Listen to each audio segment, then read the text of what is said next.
Madame Bertrand, vous avez la parole.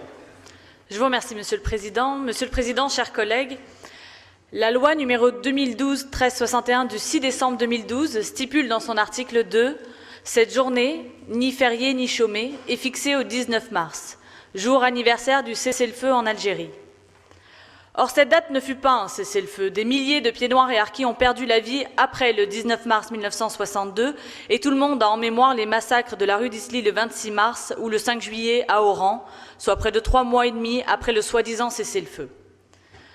À l'heure où le président Emmanuel Macron décide d'indemniser les Algériens victimes d'actes de violence pendant la guerre d'Algérie, la France, elle, compte 3000 civils français disparus, dont 2300 après la signature des accords d'Évian.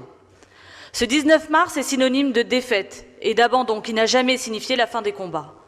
Cette date représente une défaite et un exil forcé au mot, la valise ou le cercueil. Je vous présente ce vœu pour reconnaître et condamner la répression sauvage de la population défenderesse de l'Algérie française. Reconnaître et condamner le massacre des Harkis et des Européens, ainsi que l'assassinat des manifestants de la rue d'Isly qui se sont déroulés après la signature des accords d'Évian. Pour toutes ces raisons, le Conseil régional de Provence-Alpes-Côte d'Azur demande à Emmanuel Macron, président de la République, d'abroger la loi numéro 2012-1361 du 6 décembre 2012 relative à la reconnaissance du 19 mars comme journée nationale du souvenir et de recueillement à la mémoire des victimes civiles et militaires de la guerre d'Algérie et des combats en Tunisie et au Maroc. D'autant, et permettez-moi de le rappeler, que des élus régionaux issus de votre majorité, M.